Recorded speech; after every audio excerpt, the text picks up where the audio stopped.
যে সেসব ক্রপকে আমরা গ্রিন ম্যানুরিং করব। অদিতি মানে চলেই গেল।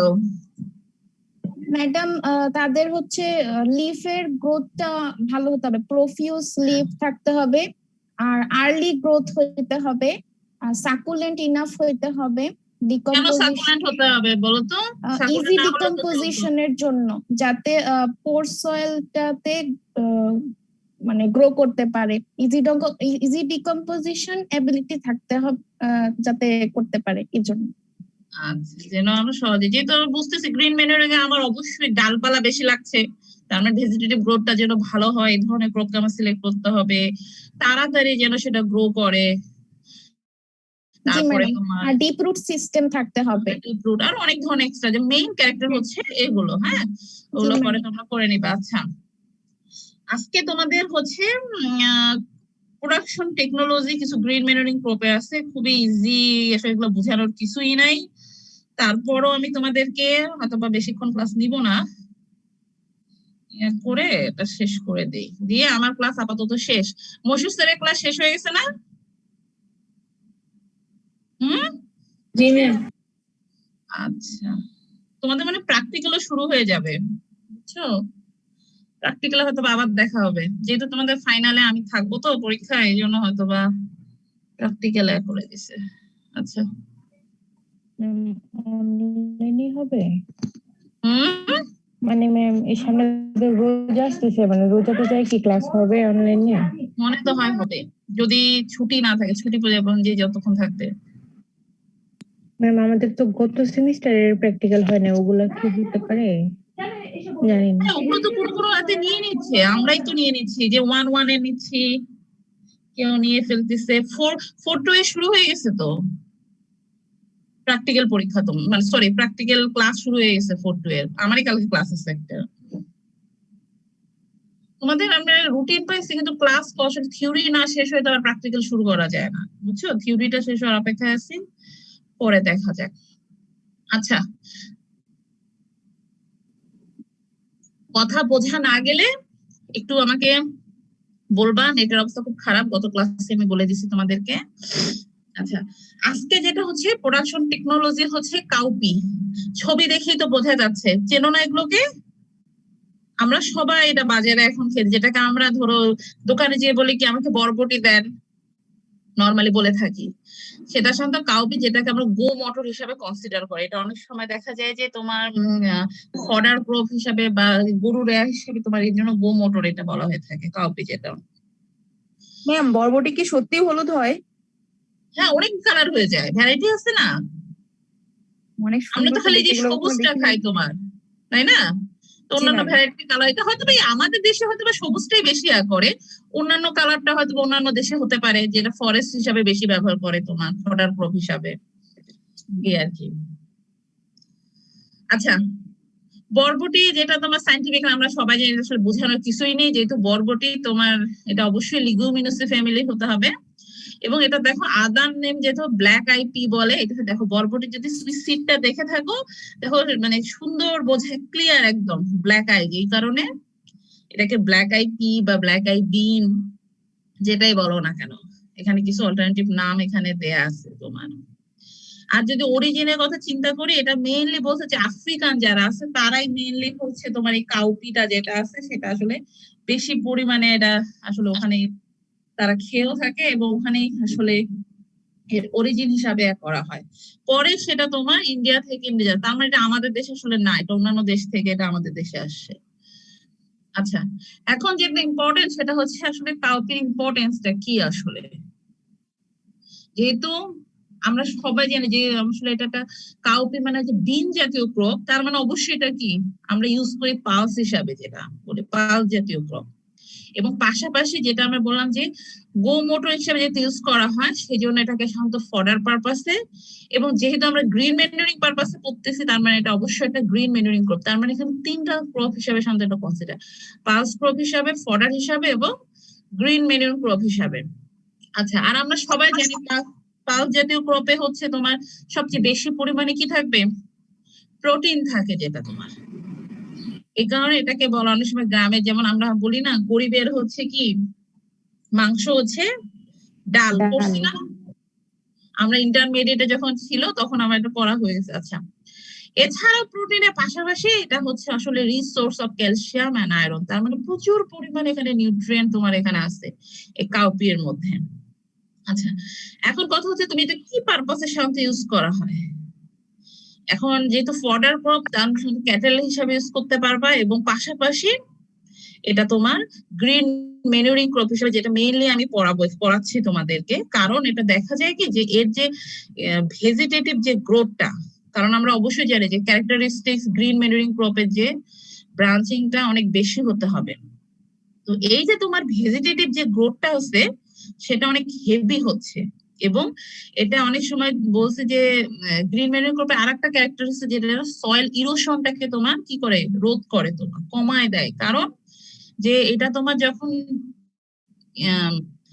ভেজিটেটিভ গ্রোথটা যখন বেশি পরিমাণে হয় তখন এটা কি করে সয়েলের মধ্যে একদম কাভার করে দেয়। যখন সয়েলে কাভার করে দেয় ফলে কি রেইনফল যখন হবে, হেভি রেইনফল মাধ্যমে যখন সারফেস রান অফটা হবে, তখন দেখা যাচ্ছে কি এই যে কাভার করে থাকার কারণে সরাসরি মাটিতে তোমার রেইনফলটা লাগছে না, এবং রুটটা যে সয়েলটাকে ক্যাপচার করে থাকে একদম, যার ফলে তোমার সয়েল ইরোশন যেটা এখানে আছে এটাকে আমরা চেক করতে পারি। এবং পাশাপাশি যদি ভেজিটেটিভ গ্রোথটা বেশি পরিমাণে হয়, তারপর ফলে পরবর্তীতে যখন আমরা সয়েলে এটা ইনকর্পোরেট করব, তাহলে সেক্ষেত্রে আমার সয়েলে যে ইমপ্রুভমেন্ট, মানে সয়েলের ফার্টিলিটি, নিউট্রিয়েন্ট, যেহেতু অনেক ধরনের নিউট্রিয়েন্ট থাকে এর মধ্যে, এটা হচ্ছে সয়েলের তাকে তোমার ইমপ্রুভ করে, সয়েলের ফার্টিলিটি, সয়েলের টেক্সচার যেটাই বলি না কেন।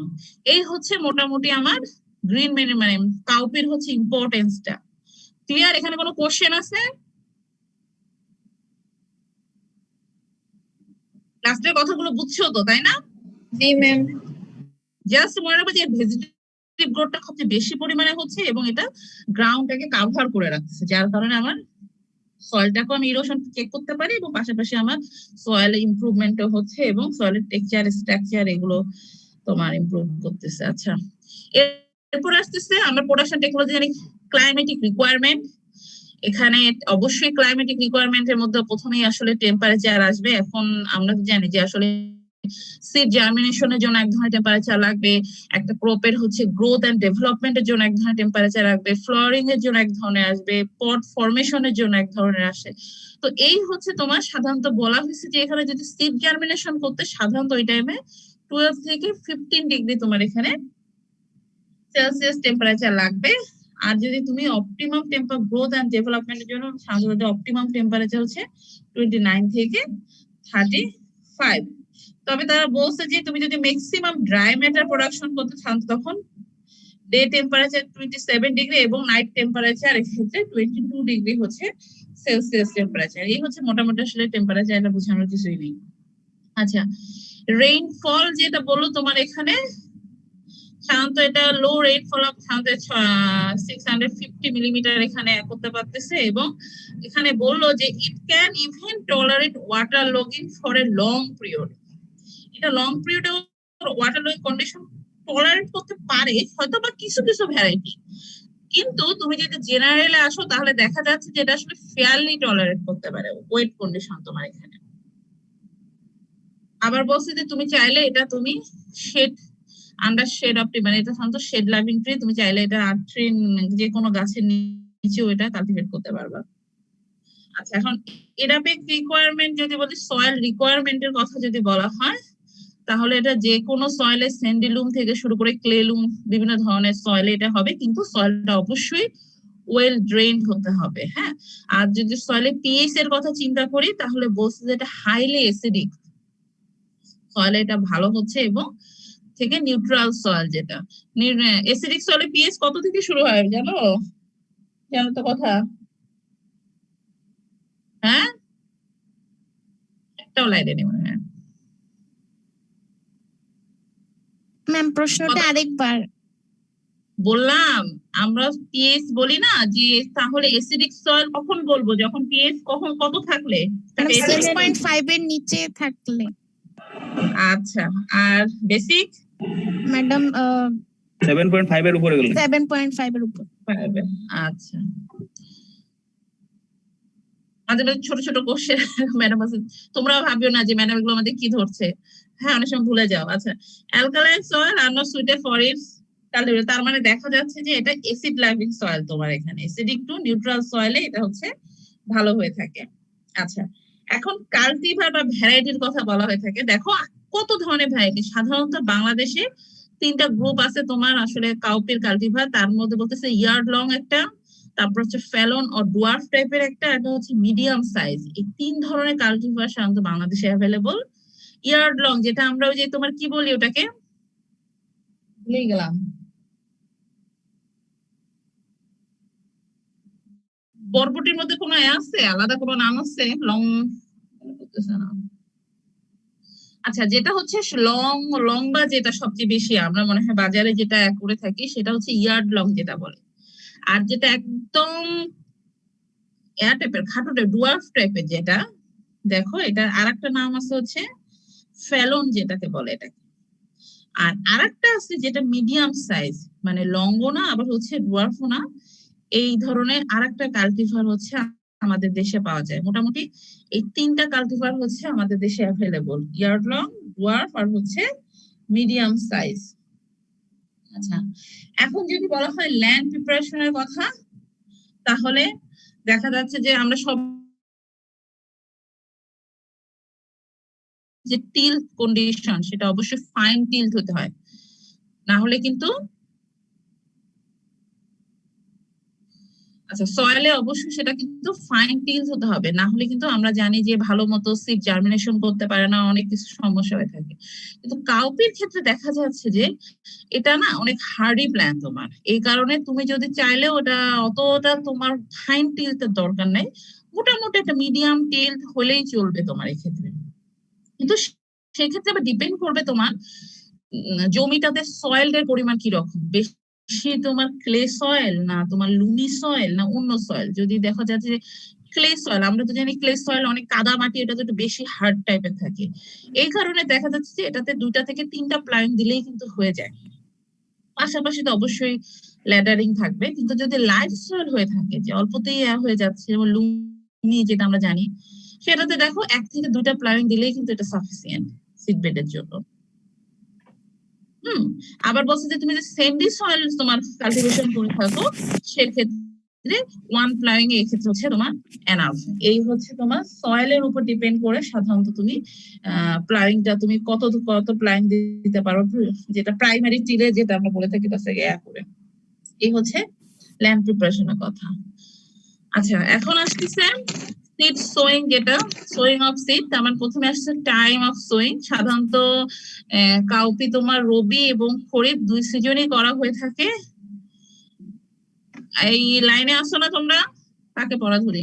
জি ম্যাম। কে এটা, সুমাইয়া নাকি? সুমাইয়া নাকি কে এটা? জি ম্যাম আছি। আচ্ছা, সিজন কয়টা বলো তো রাইস গ্রোয়িং সিজন বাংলাদেশে? ম্যাডাম আউশ আমন বোরো। আর ক্রপিং সিজন? রবি আর খরিফ। খরিফের মধ্যে আবার 2টো আছে, খরিফ 1 খরিফ 2। খরিফ 2। খরিফ কখন থেকে শুরু হয় মনে আছে?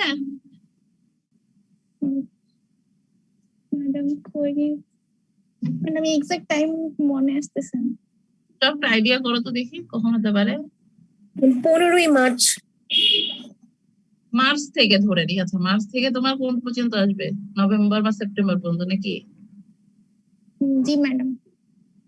আর বাকি সময়টা হচ্ছে রবি। রবির জন্য। আচ্ছা, তো এখানে বলা হয়েছে যে তুমি যদি কাউপি সিড করতে চাও সাধারণত রবি এবং খরিফ 2 সিজনই করতে পারবা, কিন্তু রবিতে যদি করো তাহলে সাথে এটা সেপ্টেম্বর টু নভেম্বরই তোমাকে এটা সিডটা সোয়িং করতে হবে। আর যদি তুমি সেটাকে খরিফে করে থাকো সেটা তাহলে অবশ্যই এপ্রিল টু জুনের মধ্যে তোমাকে এখানে করতে হবে। আচ্ছা, এখন সিড রেট আর সোয়িং মেথড। এখন যদি আমরা সোয়িং মেথডের কথা চিন্তা করি, তাহলে আমরা জানি যে সোয়িং মেথড সাধারণত ব্রডকাস্টিং, ট্রান্সপ্লান্টিং, লাইন সোয়িং, বিভিন্ন ধরনের মেথড আছে। তো এই ক্ষেত্রে সাধারণত তারা 2টা মেথড ফলো করে, একটা হচ্ছে তোমার ব্রডকাস্টিং মেথড, একটা হচ্ছে লাইন সোয়িং মেথড। আচ্ছা বলো তো এই 2 মেথডের মধ্যে কোনটাতে সিড রেট সবচেয়ে বেশি লাগবে যদি সিড রেট আমরা কনসিডার করি? ব্রডকাস্টিং ব্রডকাস্টিং অবশ্যই ব্রডকাস্টিং এ। সিড রেট কি মনে আছে? ম্যাডাম একক ইউনিটে যে পরিমাণ সিড seed লাগবে পার ইউনিট অফ এরিয়া, যেটা বোঝাচ্ছে। আচ্ছা, তো এখানে যেটা বলতেছে যে তুমি যদি ব্রডকাস্টিং আমি যদি করে থাকি, তাহলে যেখানে দেখো 80 থেকে 90 কেজি পার হেক্টরে তোমার সিড লাগবে। আর অন্যদিকে তুমি লাইন সোয়িং অবশ্যই সেটা কমে আসবে। সেখানে দেখো 25 থেকে 30 কেজি, কতটা কমে যায় তোমার সিড রেট। আর স্পেসিং, এখানে আসলে spacing 30 centimetre to 6 to 15 centimetre এখানে মেনটেন করা হয়। আচ্ছা, আবার অনেক সময় দেখা যায় কি, আমরা যে অনেক সময় কাউপি তো তোমার শর্ট ডিউরেশন ক্রপ, তা সেই হিসাবে অনেক সময় দেখা যায় যে মেজের ক্ষেত্রে সময়, মানে মেজ যদি তুমি করতে চাও সেই ক্ষেত্রে আবার কাউপি অনেক সময় ইন্টার ক্রপ হিসাবে তোমার কাল্টিভেশন করা হয়ে থাকে। যে দুই ক্রপের মাঝখানে দুটা মেজের দুটো লাইন আছে, মাঝখানে তুমি যে ওপেন স্পেসটা সেটাতে তুমি চাইলেই কাউপি এখানে দিতে পারো। কারণ কাউপি বলা হয়েছে যে আন্ডার দ্য ট্রি, মানে ট্রির নিচেও কিন্তু এটা হয়ে থাকে, অতএব এটার কোনো সমস্যার কথা না। কিন্তু সেক্ষেত্রে তোমার হিউজ পরিমাণে তুমি ফডার পাবা না, ওখান থেকে হয়তো বা তুমি একটু অন্য কিছু পেতে পারো, এই আর কি। আচ্ছা, এখন আসছে ফার্টিলাইজার অ্যাপ্লিকেশন। এখন ফার্টিলাইজার অ্যাপ্লিকেশন আমরা সবাই জানি, তো কাউপি তার মানে অবশ্যই এটা তোমার কি লিগুমিনাস ক্রপ, নাইট্রোজেন ফিক্স করতে পারে। তো যেই কারণে দেখা যাচ্ছে যে তুমি যদি এখানে ফার্টিলাইজার অ্যাপ্লিকেশন দেখো, যে তুমি যদি কাউডাং, কম্পোস্ট এবং ফার্মিয়ার্ড ম্যানিউর, তাহলে 5 টন পার হেক্টর এখানে তুমি বেজাল ডোজ হিসাবে দিতে পারবা।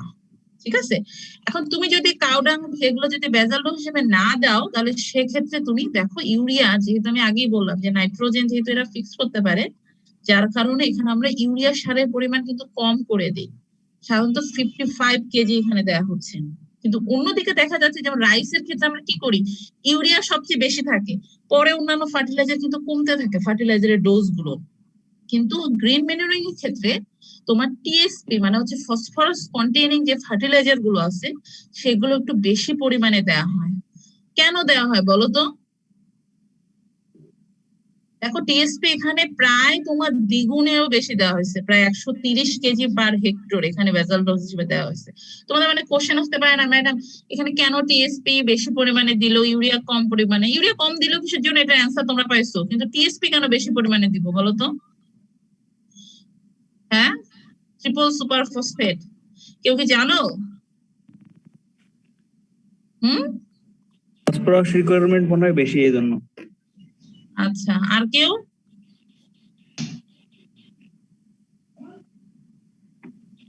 আর কি হতে পারে বলো? কেউ কথা বলে না, এগুলো সব ঘুমাই গেছে।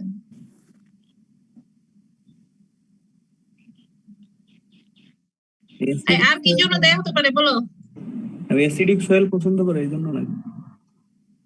অ্যাসিডিক সয়েল মানে সয়েলটাকে অ্যাসিডিক করার জন্য এটাও হতে পারে, হয়তো বা কিছুটা তোমার এখানে কাজ করে।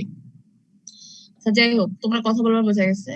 এখানে টিএসপি মেনটা যেটা হচ্ছে কি জানো, যে গ্রিন ম্যানুরিং ক্রপের আমরা তো মেইন ফাংশন কি জানি, যে রুটে নোডিউল ফর্ম করে, তাই না?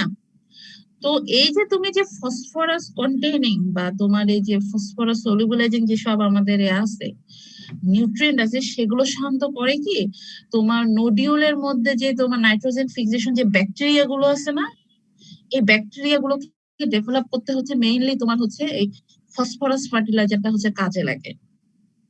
যার কারণেই যে টিএসপি হচ্ছে তোমার বেশি পরিমাণে ইউজ করা হয়। মেইনলি তোমার নোডিউল ফর্মেশন বা নোডিউলে যে ব্যাকটেরিয়া গুলো আছে যে নাইট্রোজেন ফিক্স করে, এটার হচ্ছে মেইন ফাংশন তোমার হচ্ছে যে ফসফরাসের আয় করে, ইনহেন্স করে, যেটা বলতেছে, এই কারণে টিএসপি। আচ্ছা, বেজাল ডোজ আর টপ ড্রেসিং মনে আছে তোমাদের? দুটার মধ্যে কি পার্থক্য?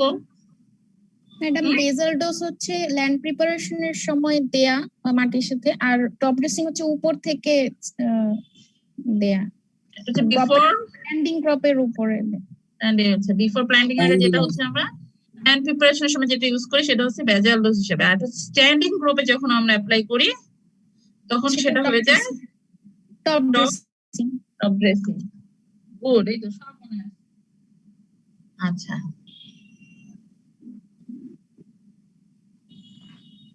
এখন আসতেছে ইন্টারকালচার অপারেশন, যদি ইন্টারকালচার অপারেশনের কথা, অবশ্যই প্রত্যেকটা ক্রপের প্রোডাকশন টেকনোলজি করতে গেলে কিছু ইন্টারকালচার অপারেশন করতে হবে। কিছু কিছু ক্রপের কিছু স্পেশাল তোমার ইন্টারকালচার অপারেশন আছে। তো সাধারণত কাউপির ক্ষেত্রে যেটা বলছে আগাছা, তোমার উইডিং আর থিনিং, যেটা এটা দুটা খুব ইম্পর্টেন্ট এখানে বললো যে তুমি, আমরা সবাই জানি যে খরিফ সিজনে হচ্ছে উইডের পরিমাণ অনেক বেশি পরিমাণে থাকে। এই কারণে কি করে তোমার যে একটা থেকে কিন্তু আবার দেখা যায় এটা উইডিং না করলেও চলে, সাধারণত তারা দুইটা উইডিং করলেই চলে, 15 ডেজ এবং হচ্ছে 13 ডেজ আফটার সুইং। আর যদি তো অনেক সময় দেখা যায় যে by thinning by addition of during week, অনেক সময় দেখা যায় যে তারা থিনিং আছে না, অনেক সময় ব্রডকাস্টিং মেথডে যদি তারা ফলো করে, আবার সেটা থেকে যদি প্ল্যান টু প্ল্যান তারা মেনটেন করতে চায়, তখন আবার ওইখান থেকে আবার কিছু জিনিস আবার মানে কিছু গাছ তারা তুলে ফেলে। এটাই হচ্ছে তারা থিনিং করে ফেলে এখানে। এই মোটামুটি দুইটা ইন্টারকালচার অপারেশন এখানে করা হয়ে থাকে। আচ্ছা, এর পাশাপাশি হচ্ছে ইরিগেশন এন্ড ড্রেনেজ। অবশ্যই আমার ইরিগেশন এন্ড ড্রেনেজ নিতে হবে। এখানে তুমি যদি খরিফ প্ল্যান্টিং করতে চাও, তোমার ইরিগেশন দরকার নাই। সাধারণত আমরা সবাই জানি যে খরিফ সিজনে হচ্ছে রেইনফল তোমার বেশি হয় তোমার, যেটা যার কারণে ইরিগেশন খুব বেশি প্রয়োজন হয় না, কিন্তু সেই ক্ষেত্রে তোমার পর্যাপ্ত পরিমাণে তোমার ড্রেনেজ কন্ডিশন রাখতে হবে এর ক্ষেত্রে। আর রবি সিজনে তুমি অনেক সময় দেখা যায় যে সয়েলে যদি ল্যাক অফ ময়েশ্চার, অনেক পরিমাণ কম থাকে, তাহলে সেক্ষেত্রে লাইট ইরিগেশন দিলেই চলবে। তবে আমাদের দেশে সাধারণত আসলে পানি দেয়া হয়ে থাকে না, এমনি তোমার তাতেই হয়ে যায়, ময়েশ্চার এনাফ থাকে সয়েলে, যার কারণে রবি সিজনের সময় দেয়া হয় না। আচ্ছা, এখন হারভেস্টিং বা পোস্ট হারভেস্ট অপারেশন যদি বলা হয়ে থাকে, আমি আগেই বলছি যে তোমার সাধারণত গ্রিন ম্যানুরিং ক্রপ যদি তুমি, আমরা যদি সয়েলে ইনকর্পোরেট করতে চাই বা কোনো একটা ক্রপকে যদি গ্রিন ম্যানুরিং পারপাসে আমি ইউজ করতে চাই, সাধারণত আমরা ধরে নিছি যে 2 থেকে 3 সপ্তাহের মধ্যেই কিন্তু এটা কি হয়ে যায়, ম্যাক্সিমাম ভেজিটেটিভ গ্রোথ এখানে চলে আসে এবং এরপর থেকেই কিন্তু আমার ফ্লাওয়ারিং আসা শুরু করে। তো সেক্ষেত্রে আমরা বলছি যে তুমি যদি আমি গ্রিন ম্যানুরিং পারপাসে যদি ইউজ করতে চাই, সাধারণত যে কোনো ক্রপ 2 থেকে 3 মাসের মধ্যেই তোমার রেডি হয়ে যায় ডিকম্পোজিশন হওয়ার জন্য বা সয়েলে ইনকর্পোরেট করার জন্য, কিন্তু এটা রেডি হয়ে যায়। তো তারপরও এখানে যেহেতু আমরা কাউপি কিন্তু শুধু যে গ্রিন ম্যানুরিং পারপাসে ইউজ করি তা কিন্তু নয়। এখন তোমার টার্গেট কি থাকবে যে আমি আসলে কোন পারপাসে এই কাউপিটা আমি কাল্টিভেশন করব, সেই অনুযায়ী আমি কিন্তু সেটাকে হারভেস্ট করে ফেলবো। তো এখানে যেটা বলছে যে তুমি যদি ফডার হিসাবে ইউজ করতে যাও, সাধারণত বীজ বপন করার প্রায় 45 থেকে 60 ডেজ এর মধ্যেই আমি সেটা হারভেস্ট করে দেব, কিন্তু সেটা অবশ্যই কি ভ্যারাইটির উপর ডিপেন্ড। আচ্ছা,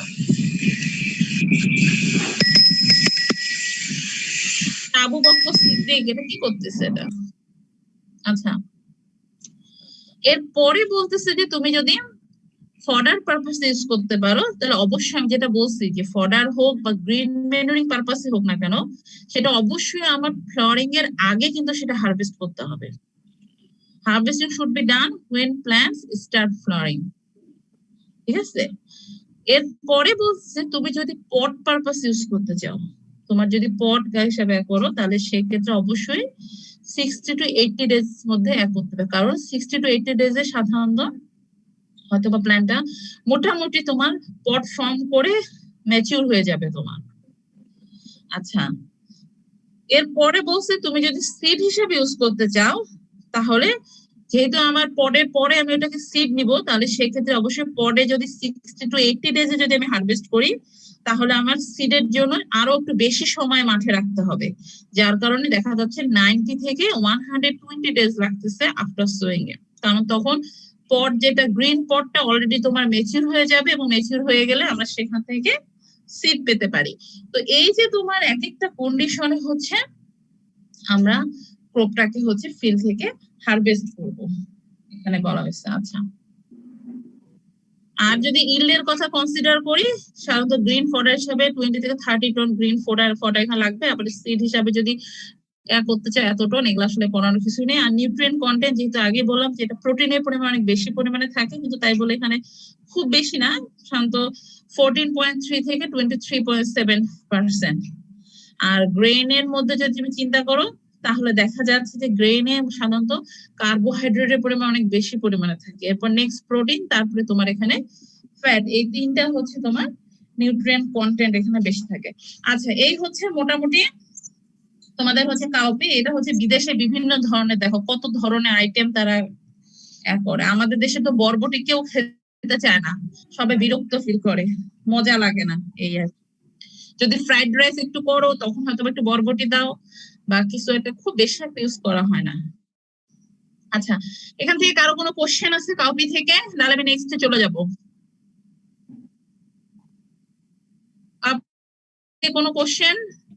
ম্যাডাম, আমরা তো তিনটা পারপাসে পেতে পারি কাউকে, কিন্তু আচ্ছা, যদি তিনটা থেকে আমাদেরকে যে কোনো একটা চুজ করতে হবে, যেহেতু যেকোনো choose। বেসটা আলাদা। মানে একসাথে আমরা যেমন আমরা তিনটা ইম্পর্টেন্স পাচ্ছি না, মানে ফডার বা গ্রিন পট। না না, এই হিসাবে তুমি পাবা না। কিভাবে? ফডার যদি গাছ কেটেই ফেলো, পরবর্তীতে তার ওখান থেকে পট পাবা না। আচ্ছা, বুঝছো জি তুমি? ম্যাম, জি ম্যাম। যে তুমি ফডার হিসেবে ইউজ করো, তুমি ডালপালা তো কেটেই ফেলছো সব, আর পরের স্টেপে তো যাওয়ার কোনো প্রশ্নই আসে না। পট পারপাস হলে পট ছিঁড়ে ফেলে তুমি খেয়ে ফেলছো, পরে সিট কিভাবে আসবে? দুই চারটে আমরা রেখে দিই, এই আর কি, আর তো কিছু না। ম্যাডাম, হ্যাঁ, পোর্ট পারপাসে কাল্টিভেট করলে কি স্টেকিং এর দরকার হয় না? টেকিং মানে হচ্ছে এটা কি? ওই মাত্রা করে দাও।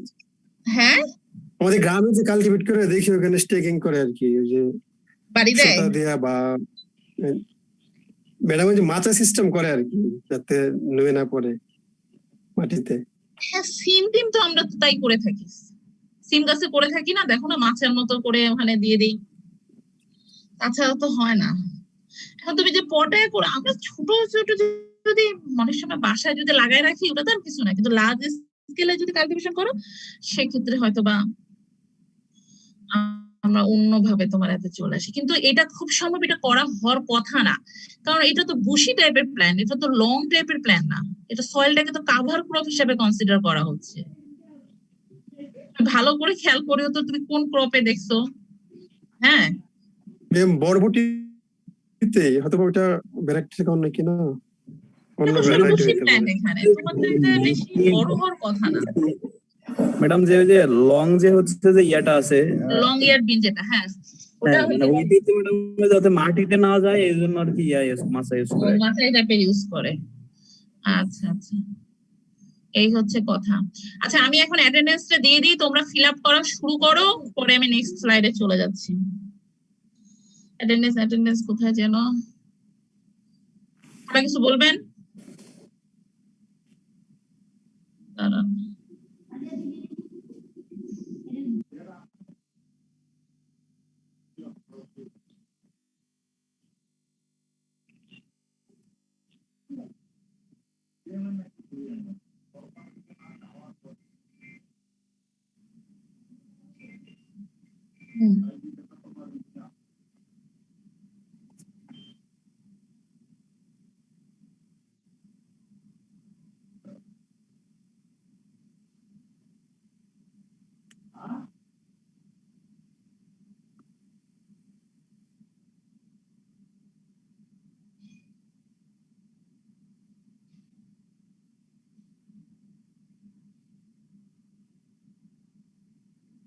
দেখো তো চলে গেছে না গুগল ফর্মটা?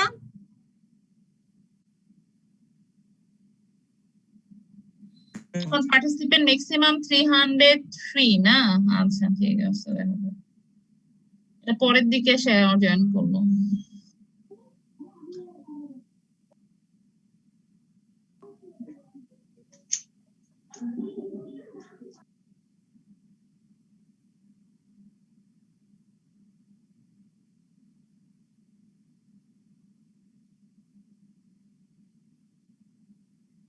ওকে, আর একটা নেক্সট হচ্ছে তোমাদের সানহেম। আচ্ছা, এখন নেক্সট যে আরেকটা ক্রপ থাকলো সেটা হচ্ছে সানহেম, যেটা আমরা বলে থাকি। এই ক্রপটা দেখছো কখনো? হ্যাঁ, এই সময় নেই, তাড়াতাড়ি অ্যান্সার দাও। ম্যাম, চেনা চেনা লাগে কিন্তু নাম মনে করতে পারতেছে না। দেখছি তো। পার্ট যেটাকে আমরা বলে থাকি, বুঝছো? ওই দেখো মানে একটু সফট কিন্তু স্কিনটা। তোমরা যদি আইডেন্টিফিকেশন মনে আছে কিনা আমার জানা নেই, আর 1-1 এসে আইডেন্টিফিকেশন অফ প্রপ এর ক্ষেত্রে তোমাদের কিন্তু ডাল ভেঙে নিয়ে আসা হয়তো এরকম ধরনের। খুবই দেখো একটু এয়ার টাইপের, তোমার এখানে দেখা যাচ্ছে না, সফট টাইপের এখানে। আচ্ছা, সানহেম যেটা আমরা সাধারণত এটা হচ্ছে ক্রোটালারিয়া জাংসিয়া, যেটা কিন্তু এক ধরনের তোমার জুটের এক ধরনের করে পড়া হয়ে থাকে। এটা হচ্ছে লিগুমিনেসি ফ্যামিলি। এটা আসলে আমি আর অরিজিন টরিজিনে যাচ্ছি না। ইম্পর্টেন্ট যেটা ইম্পর্টেন্ট আসতেছে সেটা তোমার জুটের মতো এটাও এক ধরনের কি ফাইবার ক্রপ হিসেবে কনসিডার করা হয়। এবং যদি ফাইবার প্রোডাকশনের দিকে যদি আমরা চিন্তা করি তাহলে জুটের পরেই কিন্তু সানহেমের অবস্থান তোমার এটা আসলে। এবং আমরা জুটকে কি ধরনের ফাইবার বলে থাকি? গোল্ডেন ফাইবার বলে থাকি। আর সানহেমকে কি ফাইবার বলো তো? এটা হোয়াইট ফাইবার। হোয়াইট ফাইবার এটা, ঠিক আছে? এবং হোয়াইট ফাইবার হওয়ার কারণেই তুমি বিভিন্ন ধরনের টিস্যু পেপার, যেটা আমরা সাদা টাইপের পাই, টিস্যু পেপার, তারপরে হচ্ছে পেপার ফর কারেন্সি, ইভেন টাকা ছাপানোর ক্ষেত্রেও তোমার এই যে তোমার সানহেমের যে ফাইবারটা এটা সাধারণত ইউজ করা হয়ে থাকে। কারণ এখানে সেলুলোজের যে পার্সেন্টেজ এটা অনেক বেশি পরিমাণে থাকে এবং লিগনিন এখানে খুব কম পরিমাণে থাকে। এই জন্য দেখো ডান পাশে কিছু ছবি দেয়া আছে, দেখো কারেন্সি, টিস্যু পেপার, আরো কিছু আরো অনেক কিছু আছে তোমার দেখো। এছাড়াও এর পাশাপাশি রোপ, তারপর নেট, ম্যাটিং, দড়ি, তারপরে তুমি যদি কোনো ফিশিং নেট বা তুমি যদি ম্যাট তৈরি করতে চাও সেক্ষেত্রে অনেক সময় সানহেমটা, জুটের পাশাপাশি সানহেমটা ইউজ করা হয়ে থাকে। হয়তোবা তোমার কস্টের কথা যদি চিন্তা করো তাহলে হয়তোবা সানহেমের অবশ্যই জুটের চেয়ে সানহেমের প্রাইসটা বেশি হবে। এবং জুটে যেরকম আমরা ড্রাই স্টিকটা হচ্ছে ফুয়েল পারপাস ইউজ করি, সেরকম তোমার সানহেমের যে স্টিকটা আছে তোমার সেটাও ফুয়েল পারপাস ইউজ করা হয়। এবং অনেক সময় যে সিড যেটা আছে সেটা হচ্ছে অ্যাডহেসিভ, মানে হচ্ছে গাম জাতীয় কোনো কিছু তুমি যদি তৈরি করতে চাও তাহলে সে পারপাসও তোমার এখানে ইউজ করা হয়ে থাকে। এই হচ্ছে মোটামুটি হচ্ছে তোমার সানহেমের হচ্ছে ইম্পর্টেন্স এখানে।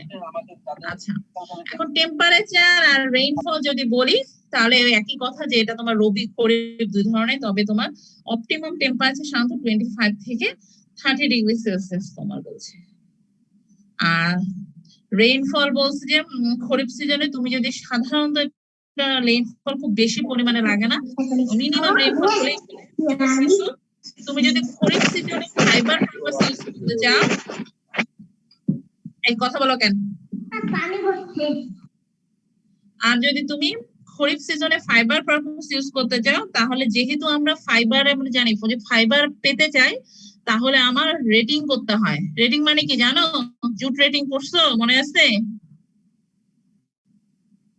থার্ড ইয়ারে পড়ার কথা না, নাকি এই সেমিস্টারে পড়ার কথা? আমার তো মনে নাই। জুট প্রোডাকশন টেকনোলজি পড়ছো কবে? আমি পড়ি নাই। পড়ায় না এখনো না, পড়িনি এখনো। এই সেমিস্টারে আছে না, নাকি গত সেমিস্টারে ছিল? ম্যাডাম আমরা তো লেভেল 3 তেই। না 3-1 এ ছিল কিনা আমি এটা বলছি না। না 3-1 এ ছিল না। আচ্ছা আচ্ছা, 3-2 তে আছে। তো এখানে তোমার জুটে ধরনের বিভিন্ন ধরনের পচানো হয়, যে আমরা তো অবশ্যই জানি যে তুমি যদি ফাইবার পেতে চাও তাহলে এক সময় দেখবা যে জুটে এত রাস্তার পাশ দিয়ে কি আসাই যায় না, বন্ধ থাকা যায় না, কারণ সবখানে হচ্ছে পাট পোস্তে দেওয়া হয়ে থাকে। তো সেই ধরনের প্রসেসটাকে সাধারণত বলা হয় জুট রেটিং। তো ওই ধরনের করার জন্য অনেক সময় প্রচুর পরিমাণে পানি লাগে। তোমাদের বিভিন্ন ধরনের রেটিং টেকনিক আছে, হ্যান্ড রিবনিং আছে, তারপর রিবন রেটিং আছে, এগুলো তোমার জুট যখন পড়াবে তখন পড়ে নিবা। আজকে আর অতদূর যাচ্ছি না, খালি এতটুকু জানি যে যেহেতু আমার ফাইবার প্রোডাকশন পারপাসে পাটটাকে যেমন পচানো হয় ঠিক সেরকম সানহেমটাকেও কিন্তু পচাতে হয়। এই কারণে দেখা যায় যে খরিফ সিজনে তুমি, কারণ যেহেতু বৃষ্টিপাত বেশি হয় প্রচুর পরিমাণে হচ্ছে ওয়াটার থাকবে, অ্যাভেলেবিলিটি ওয়াটার, যার কারণে বলছে যে তুমি যদি ফাইবার পারপাস ইউজ করতে চাও তাহলে সেটা খরিফ সিজনে কাল্টিভেশন করবা। হ্যাঁ, কারণ কিসের কারণে? যে due to availability of water for retting পারপাসে। আচ্ছা, এরপরে বলছে সয়েলের কি কি থাকতে হবে? অবশ্যই ওয়েল ড্রেন, যে কোনো ক্ষেত্রেই থাকতে হবে। আচ্ছা, আর এখানে তোমার কিছু বলতে চাচ্ছি না, ইম্পর্টেন্ট কিছু আছে বলে মনে হয় না।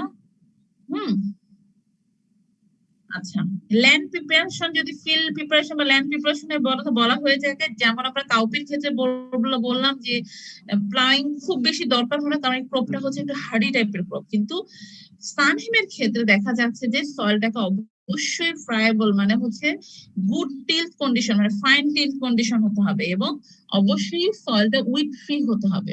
এবং যেহেতু আমরা বলছি ফ্রাইবল কন্ডিশন আনতে হবে, তার কারণে আমার অবশ্যই প্লাইং বা ক্রস প্লাইংটা একটু বেশি পরিমাণে দিতে হবে। শান্ত এখানে দেখো 3 থেকে 4টা প্লাইং এখানে দিতে হয় তোমার সয়েল প্রিপারেশনের ক্ষেত্রে।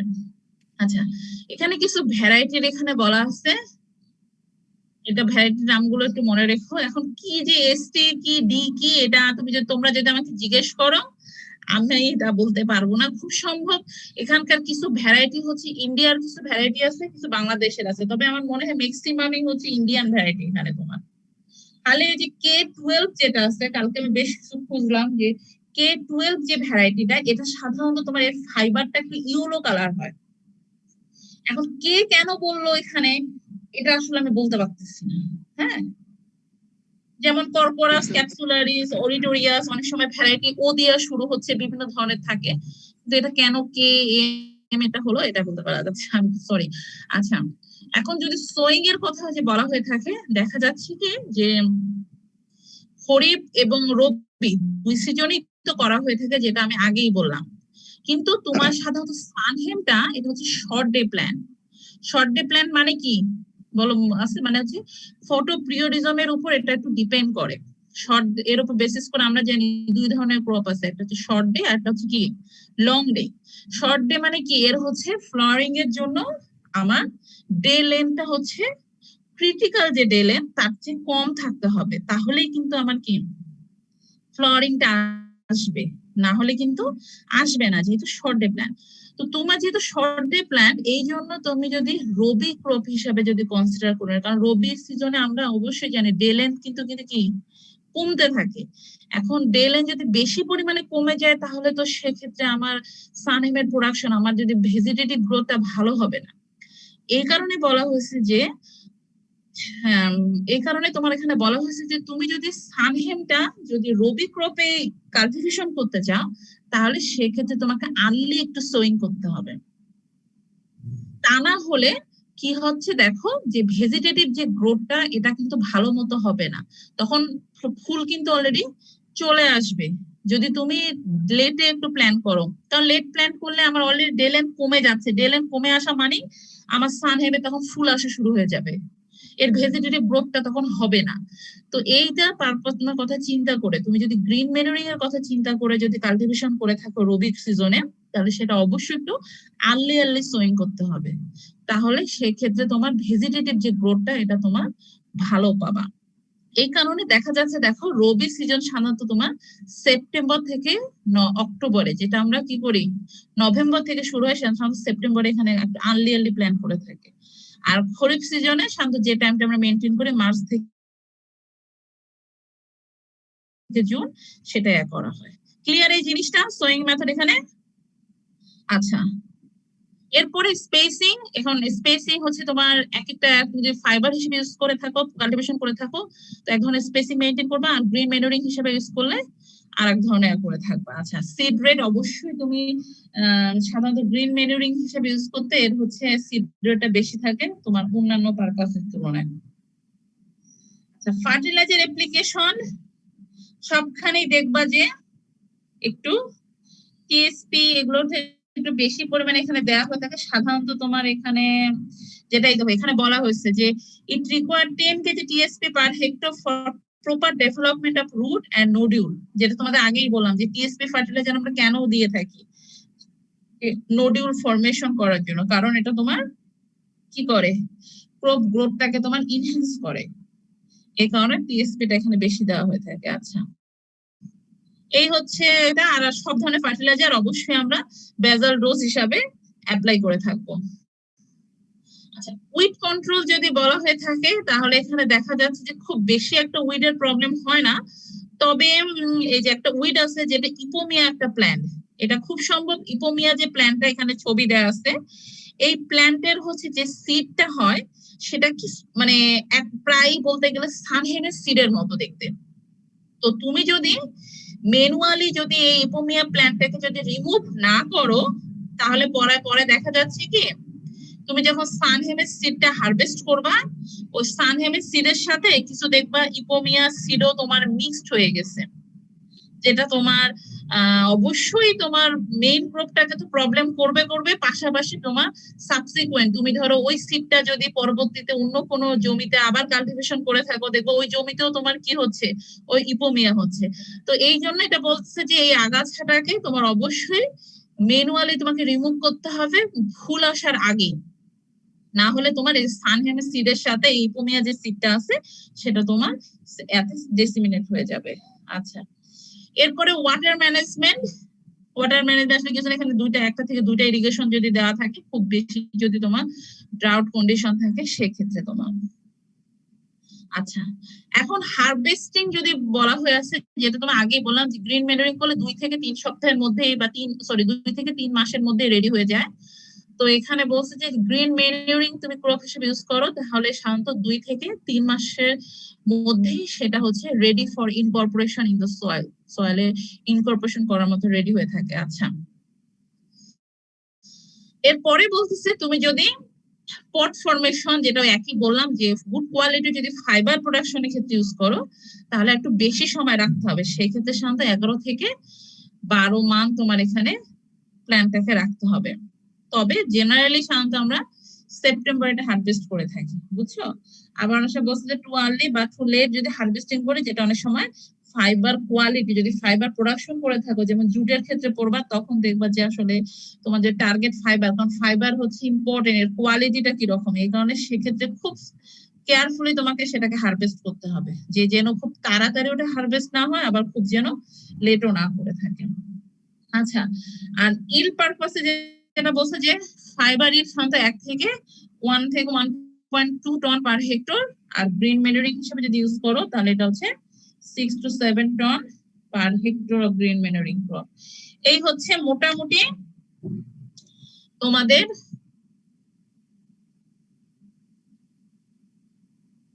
Production technology. এখান থেকে আরো কোনো কোশ্চেন? ম্যাম, খরিফ সিজনে তো আমার ডে লাইটটা অনেক বেশি পর্যাপ্ত পরিমাণে থাকে, আর যেহেতু এটা শর্ট ডে প্ল্যান, তাহলে কি ওখানে মানে খরিফ সিজনে লাগালে এটার ভেজিটেটিভ গ্রোথটা ভালো হবে এবং সহজে ফ্লাওয়ারিং হবে না, এরকম কি? হ্যাঁ, এই কারণে তোমার রবির দিকে আমার চিন্তা করতে বলতেছে তোমার, ওটা তো ডে লেন্থ কখনোই তোমার একটা ক্রিটিক্যাল ডে লেন্থের নিচে তো চলে আসার কথা না খরিফে, বুঝছো, যেটা আমার রবি সিজনে হয়ে থাকে। সেই জন্য তোমার রবি সিজনে একটু আর্লি করতে বলতেছে তোমাকে, যেন ডে লেন্থ কমার আগেই যেন তোমার অলরেডি মোটামুটি যেন ম্যাক্সিমাম যে ভেজিটেটিভ যে গ্রোথটা স্টেজ আছে সেটাতে যেন প্ল্যান্ট অ্যাটেন্ড করে, যার কারণে পরবর্তীতে যখন ডে লেন্থটা কমে আসবে তখন ফ্লাওয়ারিং আসলে আমার কোনো সমস্যা নেই। তাহলে ম্যাম খরিফে আমি ফ্লাওয়ারিং টাইমটা কিভাবে পাবো? ওটাতে তো শর্ট ডে হলে তো আমি ফ্লাওয়ারিং সহজে হবে না। তোমার করতে হবে, টাইমটা পিছায় দিতে হবে, বা এই ধরনের কোনো কিছু করতে হবে তোমার, তুমি যদি করতে চাও। জি ম্যাম, বুঝতে পেরেছি, থ্যাংক ইউ। বুঝছো, একটু তুমি তাহলে সেক্ষেত্রে ওইভাবে টাইম মেনটেন করতে হবে তোমাকে তাহলে, জি ম্যাম, যদি করতে চাও। আচ্ছা, তোমাদের এই নোট গুলো বা ক্লাস এগুলো আমি যদি দিতে চাই, আমাকে কেউ একজন তোমাদের সিআর আমাকে মেইল করে দিও, হ্যাঁ, তাহলে জাস্ট মেইল অ্যাড্রেসটা পেয়ে গেলে আমি তোমাদের নোটটা দিয়ে দিব, ঠিক আছে? না হলে পরে আবার মনেও না থাকতে পারে, এই আর কি। আর কালকের ক্লাস খুব সম্ভব বাদল স্যার নিবেন, হ্যাঁ, বুঝছো? জি ম্যাম। আচ্ছা, কালকে ক্লাসটা বাদল স্যার, কালকে তোমাদের ক্লাস কয়টায় যেন? 11টায় না? হ্যাঁ, কালকে ক্লাস কয়টায় তোমাদের? 10টা না 11টায়? না ম্যাডাম 11টায়। ভালো করে দেখো, মনে করো কয়টায় ক্লাস? ম্যাডাম 10টায় তো ক্রপ বোটানি। ও, তাহলে 11টায়, কারণ স্যারকে আজকে বলতে হবে তো, এই জন্য বলতেছে। আচ্ছা, 327 তোমাদের রেসপন্স হয়েছে।